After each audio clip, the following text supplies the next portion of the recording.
तो ये कलयुग है, ये कलयुग क्या है? ये अपनी बुराइयों को ढकने का एक बहाना है। जब आदमी बहुत सारी बुराइयां कर देता ना तो फिर वो क्या करता, अरे भैया युग ही ऐसा है, तुमको क्या पता, यहाँ तो ऐसा होता ही है। ऐसा नहीं हो सकता। देखो, युग के अपने धर्म होते हैं, लेकिन हर युग में अच्छा बुरा ये साथ में चलता है। जैसे आपने कहा, आपने उस आदमी को देखा कि भाई वो मार रहा है। पहली बात तो मुझे लगता है कि उस आदमी से बड़ा गरीब इस दुनिया में कोई हो ही नहीं सकता, कि जो किसी असमर्थ पे हाथ उठाता हो, जो जिसको लगता है भाई मेरे पास पावर है, मैं बहुत पैसे वाला हूँ। और आप 50 लाख की गाड़ी में जा रहे हो और आप अपना मिरर शीशा नीचे करके अगर 5 रुपए किसी की मदद नहीं कर सकते, तो आपकी 50 लाख की गाड़ी में बैठना बेकार है। क्या फायदा उसका जब आप किसी के इतने काम नहीं आ सकते। तो रही बात कलयुग की, तो देखो कलयुग क्या है? कलयुग सोच है। युग शुरू हुआ, कलयुग जैसे ही शुरू हुआ तो राजा परीक्षित को पता लग गया कि कलयुग चालू हो गया। कैसे पता लग गया?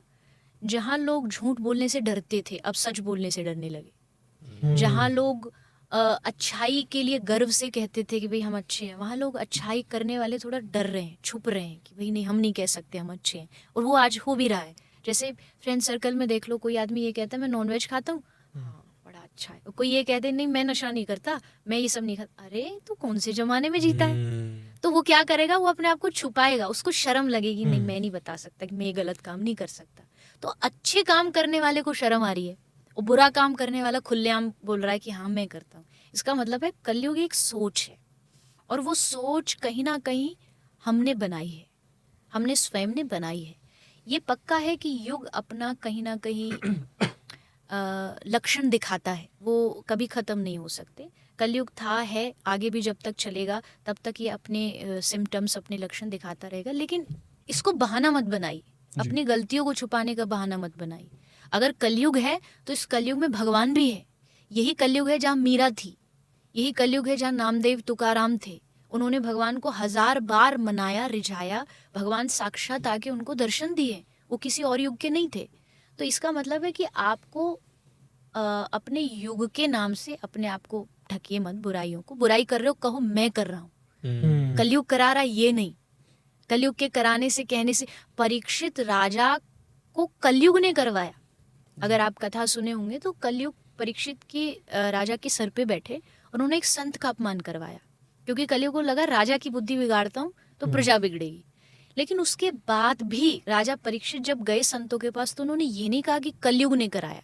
उन्होंने कहा कि मैंने भूल की, अब इसका पश्चाताप भी मुझे बताओ। मेरे पास 7 दिन है, मैं 7वें दिन मरने वाला हूँ, कुछ जो मेरे कल्याण के लिए वो बताओ। तब उनको भागवत सुनाई गई, तब से भागवत शुरू हुई, साप्ताहिक। तो इसका मतलब है कि अपनी गलतियों का जो बोझ है वो खुद उठाना सीखो। इसने कर दिया, युग के कारण हो गया, अरे बुराइयां हैं आजकल तो ये तो चलती, इतना तो चलता ही है। ये सब चीजें बहाने हैं अपने आप को गलत आदतों में डालने का। अच्छा करो और अच्छाई का अपने ऊपर क्रेडिट लो, लेकिन ऐसा बुरा करके युग के ऊपर मत डालो। पर नॉनवेज लोग खा रहे हैं, बड़ा कॉमन हो गया है शहरों में। ड्रिंक्स भी सोशल एक एलिमेंट माना जाता है कि सोशली हाँ, अगर आप बैठे तो ड्रिंक करना चाहिए आपको। ये सब करते हुए वो भगवान से कितना दूर जा रहे हैं? नरसिंह मेहता जी का एक पद है, लाइन है, जिसको महात्मा गांधी जी भी बहुत गाया करते थे, बहुत प्रसिद्ध है। 2 पंक्ति हैं उसकी। वैष्णव जन तो तेने रे कहिए जे, पीर पराई जाने रे। वैष्णव जन तो तेने कहिए। तो मतलब इस लाइन की स्पष्ट एक बात है, भक्त वही है जो दूसरों के कष्ट को पहचाने, दूसरों की पीड़ा को पहचाने। आप कहते हो नहीं मैं तो भक्ति तो करता हूँ पर नॉन वेज खा लेता हूँ, आप कभी भक्ति नहीं कर सकते। क्यों? क्योंकि आप उस जीव में, उस प्राणी में आप अपने भगवान को नहीं देख पा रहे हो। और जब आप उसमें नहीं देख पाओगे तो आपको कहीं भी नहीं दिखेगा, आप कितनी भी कोशिश कर लीजिए। आप नशा कर रहे हो, आप अपने परिवार को नशे से परेशान कर रहे हो, और फिर आप सोच रहे हो कि आप भक्त बन सकते हो। नहीं, ये चीज़ें आपको भक्ति से दूर करती हैं।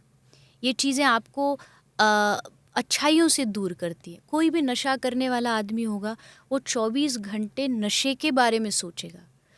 कमा भी रहा है तो उसको ये पता है कि अब इसको कहाँ से इतना कमाऊं जो मेरे नशे की पूर्ति हो सके। जी। उसके लिए वो गलत काम, चोरी, घर में से पैसा छुपा के ले जाएगा। कितनी माताएं आती हैं कथाओं में हमारे पास, पति मारता है, घर से जेवर बेच दिए, ये कर दिया वो कर दिया। तो मतलब आप कष्ट दे के अगर ये चाह रहे हो कि मैं भक्ति कर सकता हूँ तो आप नहीं कर सकते। आपको भक्त बनने के लिए पहले दूसरों के कष्टों को दूर करना है, उनके कष्ट का कारण नहीं बनना है।